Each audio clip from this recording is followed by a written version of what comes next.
His take on this is very funny, but it's also very true. Check this out. Why do labels take so long to pay? I was thinking about it yesterday. What do these cunts actually do all day? Do they just sit at their desk and just like read invoices that they're meant to pay and just like laugh with their colleagues about how the fact that they're not going to pay them for 6 months and then just eat lunch? Like, are these guys on a salary? All they have to do is press a few buttons. I don't know a single producer that's been paid on time in history. These guys are useless, bruv. What the f? It's a very funny take that he just made, but it's actually very true. Very true. Quick story time, okay? I remember when I did the song for Two Pistols, and I remember he had signed a deal, and I remember Universal was, the parent company over the deal. And I remember going to a studio session because I ended up doing another song on his project, and we were there, we did the song, everything came out cool, had a good time. And the crazy part about that situation was I didn't get paid from that situation until about 2010, 2011. Now, the album came out in like 2008, 2009. I didn't see a label check. I think it was like close to 2011 when I actually got a check from the label. And this is the crazy part about it. When you sign these contracts, they have your address, they have your information, they sometimes have your phone numbers, they have all this stuff, right? Your emails, they have all this stuff. I didn't hear nothing. Nobody contacted me. Nobody said nothing at all. Nobody said nothing.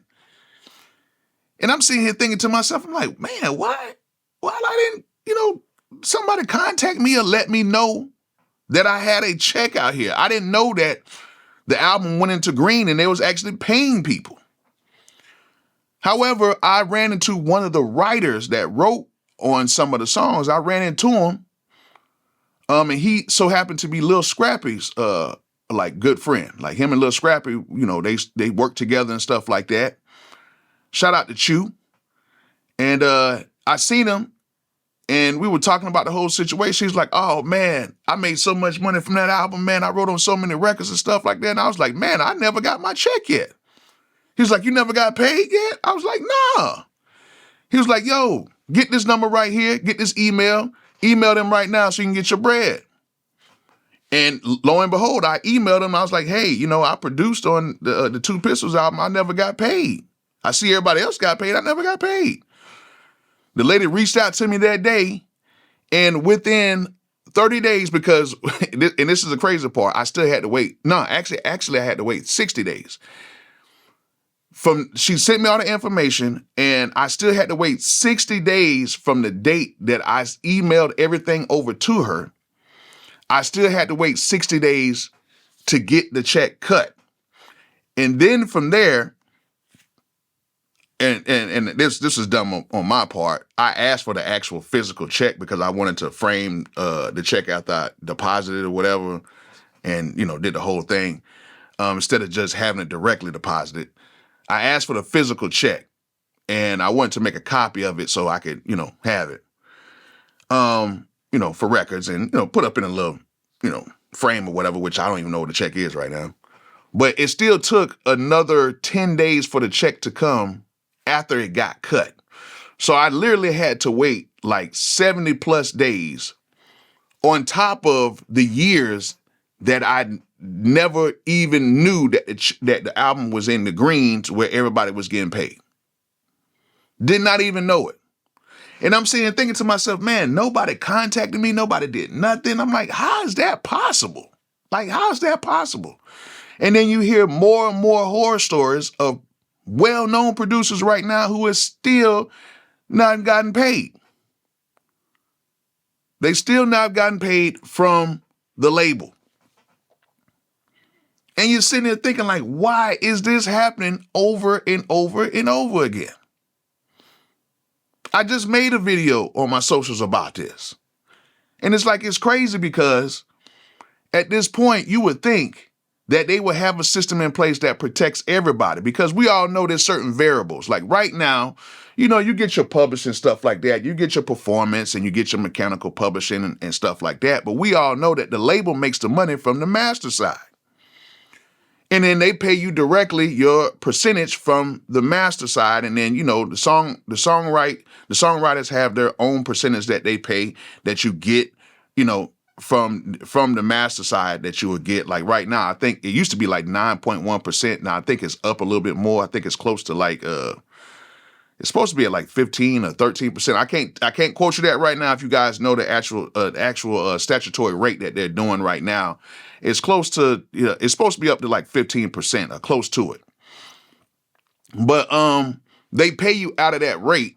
And then if you're a part of the deal, you would get a piece of what the artist makes. So you have a statutory rate that you make. So if you say, for instance, if you made a song and it was and it sold 1 million copies. Let's just say something like that. I think 1 million copies would have netted you somewhere around like $90,000, I believe. And that's if you were like a producer. Like if you're, hold on, let me do the math right. Let me do this right because I want to say this correctly. You get the 9.1%. So right now, if you did like 1 million copies, let's say you did 1 million, you would get, if you own the whole song, you would get around about $90,000. Okay, take a less, a few thousand or whatever.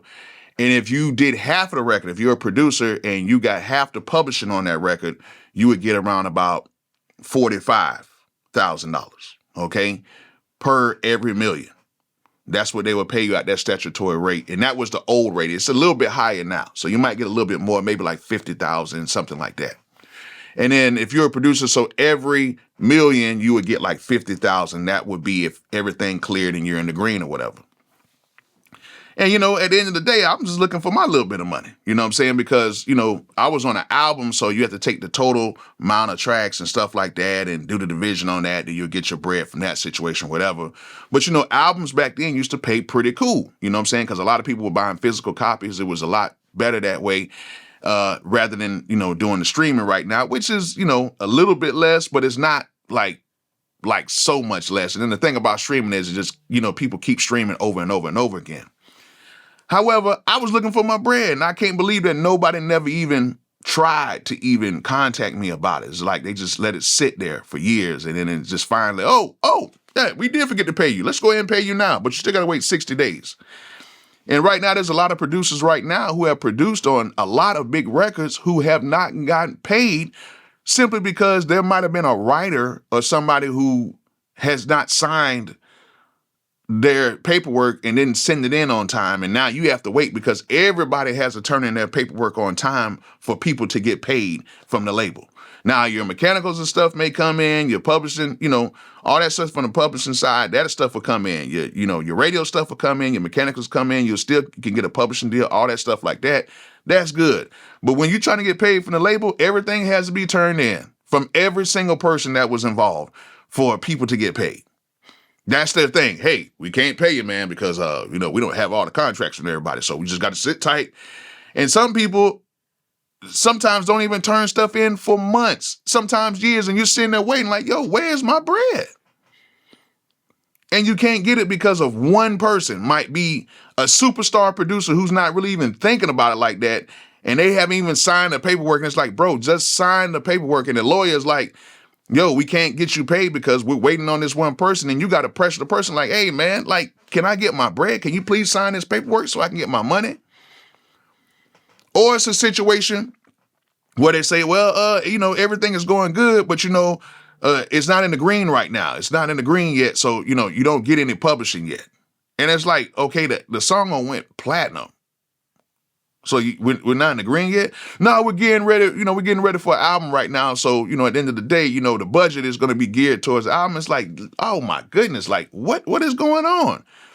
And like things just constantly just being in the red a lot of times to where you don't even get to see anything from the label side.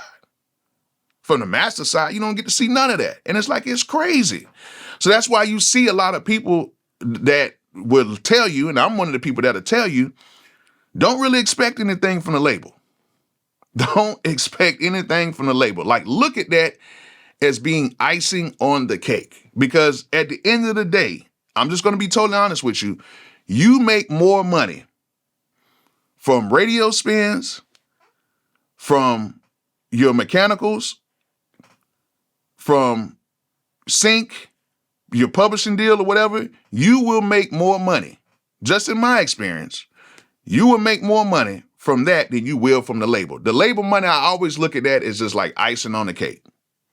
When it comes, it comes. Like, I don't even really I don't really even like sit there and do backflips when it comes. Cause it's cool. It's good money. I still get good money from the label. But a lot of times when it comes, it just comes. Like right now, I have a song that is a gold selling single that I know has cleared. And I haven't gotten paid yet. And I totally forgot about it. To be honest with you, my lawyer asked about it not too long ago. And I totally forgot about it. And now I got to reach out to the label. And now the label has different people working in different departments. So you don't know who is who. And then now you got to do this whole search. So now you got to search for a check that is somewhat there. You got to search for this check now. And now you're sitting there trying to call people, trying to email people. People don't know certain things. Now they got to dig into the archives. But then the crazy part about it is when you do an audit, it seems like everybody can find everything immediately. That's why I tell people a lot of times is sometimes you might have to audit a label just for them to move at a certain rate or at a certain pace, just for them to get stuff done. Because if you say audit, the label's like, oh, wait a minute. Wait, hey, hold on. Wait, they just said audit. Okay, we gotta get this stuff situated. Because if you do an audit and you find out that they did some things wrong, then you have the grounds to either take some really serious legal action, or usually what they do is they try to get them books up to par. Then they're like, oh, man, look at this. We forgot you got $400,000 just sitting here. Man, how did we miss this $400,000? How do we miss this? So a lot of artists don't know to even do an audit, and a lot of people don't do an audit because it is expensive. Like these audits, these label audits are very, very, very expensive. And they do have certain companies right now. I actually met a guy, I got to hit him back, who does audits on the labels from the mechanical side to make sure that you get your bread and everything. And it's they got some cool situations right now where people can actually find your money for you for pretty much little or nothing now. But, back in the day, audits used to be very, very, very expensive. And some artists do consistent audits because they know that the label is always spending money in certain places where they don't need to spend it, or money's just sitting out there, or money's hiding from somebody. It's always been like that. But yeah, I do have to say, man, it is kind of crazy that the music industry is the only industry where it takes so much for them to pay you literally crumbs of what they have. And I know it's a thing to where sometimes these labels want to have the money sitting in the bank and accruing interest, because at the end of the day, if you have a ton of money in the bank and it's accruing interest in there, you're making pretty much free money. So if you have this big account that has all this money in there and it's making a certain percentage, I don't know how much, it could be 5, 10, 15%. You have this money sitting in the account and it's accruing all this interest. The labels are doing nothing but making millions by the money just sitting in there.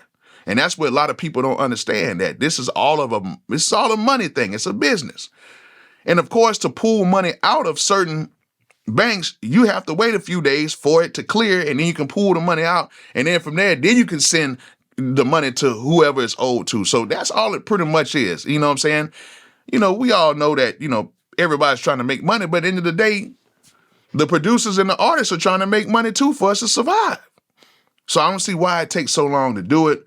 But that's just the nature of the business. So I'm telling you guys right now, if you have a hit record, if you get a record that does really good and you're collecting your publishing from, your performance and your mechanical publishing and stuff like that, and you're doing good, just expect to sometimes have to wait for the label. Now, pretty much every other time I didn't have any issues with that. But, I have one issue now, and it's something that I pretty much forgot about, but I know the money's still there, so I have to get it.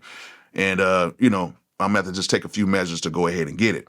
But it's just funny to me how it seems like this is the only industry where you have to go through this. Like, that's why I do a lot more stuff on YouTube and I do a lot more things on my own, because at the end of the day, I just can't deal with the label politics and how they pay people. Like right now, I know if I know if I do some videos on YouTube, I know at a certain time of the month, they're going to pay me around that certain time of the month, and there's no issues.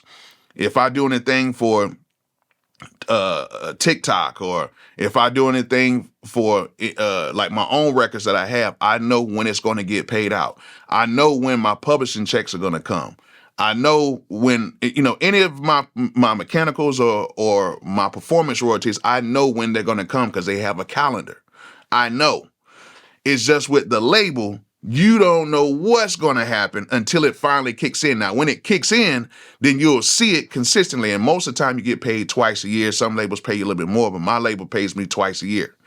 But when it kicks in, you'll start seeing it. But before that,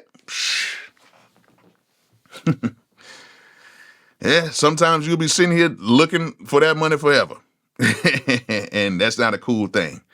But yeah, labels need to go ahead and start paying these people a little bit faster, or come up with ways to where, even though if somebody doesn't sign the paperwork, or if there's any type of discrepancy outside of you should still be able to get your money. But it's been like this for a long time, and man, it's just crazy how this thing works out, man. It's crazy.